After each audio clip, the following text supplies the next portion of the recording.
Bonjour à vous, Éric Coquerel. Bonjour. Merci d'être avec nous ce matin. Comment recevez-vous, on en parlait dans le journal, les annonces faites hier soir par le Premier ministre, en particulier la possibilité d'identifier les casseurs, de créer un fichier et les empêcher, en amont, s'il le faut, de venir dans les manifestations?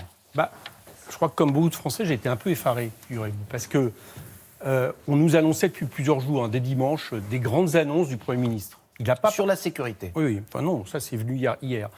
Il n'a pas parlé depuis le 6 décembre. Et on voit le Premier ministre arriver et nous faire un discours uniquement sur la question de la sécurité. Pas une réponse sur les revendications politiques des Gilets jaunes. Alors manifestement, il a payé son écho à la politique de blocage décidée par Emmanuel Macron au passage en force. Mais moi, je vais vous dire une chose. Le peuple français, ce n'est pas un peuple à qui on peut faire ingurgiter toujours plus d'injustice sociale à coups de bâton. Ceux qui ont tenté ça dans l'histoire, ça s'est toujours mal terminé pour eux. Ça, c'est la première réflexion que je fais. Et il y a, de la part du gouvernement, une escalade verbale, une escalade en termes de calomnie du mouvement, une escalade en termes d'utilisation, je vais vous répondre, d'utilisation répressive des forces de police, qui me fait dire une chose, c'est que ce n'est pas avec un discours de guerre civile qu'on va régler les problématiques déposées par les Français qui veulent une vie plus tranquille et plus juste. Voilà la réalité. Alors, les réponses sur le fond, les réponses sociales, elles ont été apportées notamment par le président de la République le 10 décembre.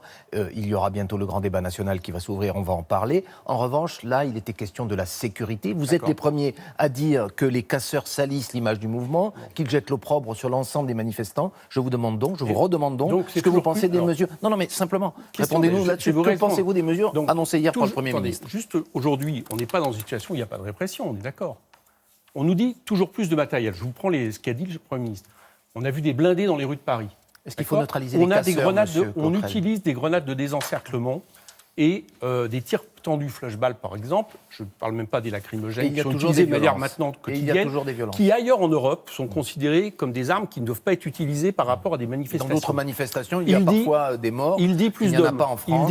Il dit morts. 10 morts chez les Gilets jaunes. J'aimerais bien qu'on en parle pas sur les manifestations réprimées par la police. Le Premier ministre n'a pas eu un mot par rapport aux 10 morts, dont une dame qui a été tuée, je vous rappelle, suite au jet d'une grenade lacrymogène dans son appartement à Marseille, et d'autres qui ont été tués par des chauffards qui voulaient forcer des barrages pour la plupart. Pas un mot là-dessus, d'accord? Donc vous me parlez de la violence policière. Vous savez, la violence, ce n'est pas la solution. D'abord parce que les premières victimes, je vous rappelle, je regrette évidemment les blessés chez les policiers. Enfin, il faudrait quand même dire que les premières victimes, c'est 1400 blessés, dont des centaines des gens qui ont perdu leurs yeux du côté des Gilets jaunes. Donc par rapport à ça, il y a répression aujourd'hui. On a, le Premier ministre l'a dit lui-même, 5600 gardes à vue, dont, et c'est historique, 8 sur 10 n'ont rien donné. Ça montre que la plupart ont été faites de manière inconsidérée. Qu'est-ce qu'il veut en plus? On va être mis en garde à vue, pourquoi? Donc on voit bien que cette fuite en avant, l'idée de dire on va mettre toujours plus de policiers, moi je ne crois pas que la solution... Il est question de neutraliser en amont les casseurs. Je vais venir sur le fichier. Répondez-moi sur le fichier, si vous voulez bien. Ce qu'a dit hier le Premier ministre. Plus de matériel, je viens de vous répondre. Il y en a déjà beaucoup. Plus d'hommes. Quasiment, à certains moments, un policier pour 2 manifestants. Donc si on pense que c'est mettre des policiers toujours plus fatigués et harassés face à des gens toujours plus en colère, je pense que les policiers, ça ne peut pas être, j'allais dire, la variable d'ajustement de la politique du gouvernement. Et puis, enfin, des mesures. Alors, parlons des mesures. Vous savez qu'en France, sur les 10 dernières années, il y a eu quasiment à peu près 10 lois de sécurité intérieure. Qui a fait le bilan? Je vous réponds, personne.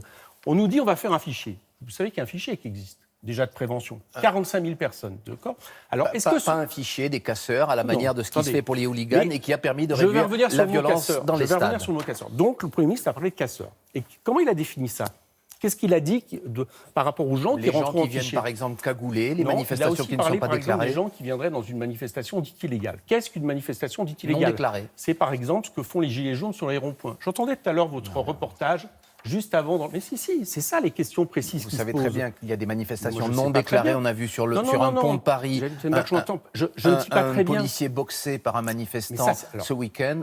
Que dites-vous par rapport à ça? Est-ce que vous ne comprenez pas la colère des policiers, M. Coquerel? Il ne se retrouve pas dans le Tchad à négocier avec le président tchadien. Lui va être poursuivi. Je vous dis simplement une chose, c'est que j'entends ce qu'a dit le Premier ministre très clairement. Moi, les mots de l'importance. Il a parlé de participation à des manifestations illégales. Manifestations illégales, c'est soit non déclarées, soit qui ont été refusées par la police. D'accord? On voit bien qu'on touche là, possiblement, ce qui est un droit constitutionnel, celui de l'article 10 de la Déclaration des droits de l'homme, d'une liberté de manifester. Donc il ne faut rien faire, M. Coquerel. Il faut laisser les casseurs venir polluer, si j'ose dire, vos manifestations. Quand on a un mouvement de cette ampleur, un mouvement d'ampleur historique, on répond politiquement. On ne fait pas, soi-disant, un grand débat où on dit à l'avance qu'on ne défera rien de ce qui a été fait depuis le début. Ça, c'est les propos de M. Je n'ai pas entendu la même Rigaud. chose que vous. Le Premier ministre a dit hier qu'il tiendrait compte de ce qui sortira du grand débat national. Les mots J'ai sont précis. entendu M. Griveaux le matin, porte-parole du gouvernement, nous expliquer Là, qu'il c'était le s'agira Premier de ne ministre. pas défaire Là, c'était le ce Premier qui a été ministre. fait. Bon, on verra bien, mais pour l'instant, ils ont dit qu'ils garderaient Pourquoi le cap. vous faites un procès d'intention à ce grand débat Mais je ne national fais pas qui de va procès permettre à d'intention. chacun Moi, je ne fais d'exprimer pas des de procès doléances? d'intention. J'écoute le Premier ministre quand il vient dans l'Assemblée nationale. Écoutez, j'entends les mots. Il nous a répété avant les vacances, nous ne changerons pas de cap. Donc nous vous ne êtes changerons d'ores et pas la déjà politique. certain que ce grand débat national ne Mais servira c'est eux à qui le rien? disent. C'est eux qui disent on discutera de tout sauf de politique. Bon, on a un peuple qui fait un mouvement très politique dans le sens pur du terme, qui conteste la politique d'injustice fiscale du gouvernement, la politique de cadeaux aux privilèges, le problème de la démocratie posé par une 5e République où on voit bien que tous les pouvoirs sont constants dans un homme, qui, il n'y a pas longtemps, je vous rappelle, a dit aux Français « venez me chercher ».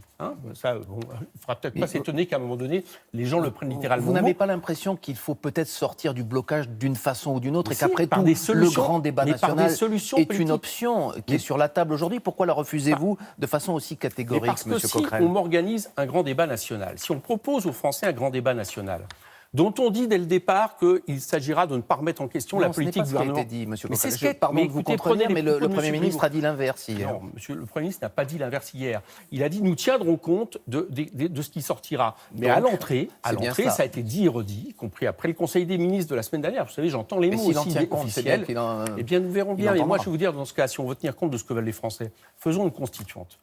Prenons vraiment au mot. C'est-à-dire C'est-à-dire faisons une constituante pour une 6e République. Nous pensons qu'il C'est-à-dire faut aujourd'hui, changer vous voulez réellement quoi, les de règles du nouvelles jeu. élections, Par que exemple, le gouvernement soit par exemple, renversé? si j'ai bien Quel est compris- votre souhait aujourd'hui Aujourd'hui, à la soit France insoumise? il y a deux solutions pour le gouvernement face à ce qui est en train de se passer. Soit, enfin, il prend en considération, parce qu'il n'y a pas besoin d'aller chercher dans un grand débat national, ça revient partout. Le rétablissement de l'ISF, plus de justice fiscale, le fait d'avoir une politique Sans qui, demander à la majorité par des exemple, Français. l'augmentation du SMIC. Il y a plein de solutions sociales. Sans organiser un débat Le avant. référendum On le fait d'initiative citoyenne. directement Ça, parce c'est- que des Oui, gilets jaunes oui. le demandent. Mais il pourrait y avoir Sans en fait, organiser un débat le ni un fait vote. aussi, par exemple, de contester, c'est de plus en plus l'espèce de monarchie présidentielle dans laquelle nous sommes. Soit le gouvernement dit, voilà, tout ça est sur la table, effectivement, c'est de ça dont nous discutons. C'est pas ce qui est dit. Je suis désolé, c'est pas ce qui est dit. La fiscalité Soit fera à un moment partie donné, du je grand vous le dis débat. très clairement, je pense que la solution politique, ça sera les dissolutions. Parce qu'ils ne pourront pas tenir très longtemps face à une majorité qui conteste la politique. Donc il faudra vérifier qui est légitime. Le chef de l'État me dit c'est moi, parce que j'ai été élu il y a 1 an et demi. Ce n'est pas faux. Le peuple français, manifestement, explique aujourd'hui, estime par sa mobilisation et par son soutien qu'il refuse cette politique. À un moment donné, c'est les urnes qui devront trancher d'une manière ou d'une autre. Donc C'est vous ça la appelez à solution nouveau à une qui sera faite. dissolution. Eh bien, on vous a entendu. Merci beaucoup, Éric Coquerel. Laurent, c'est à vous, pardon. Très bonne journée et à très bientôt.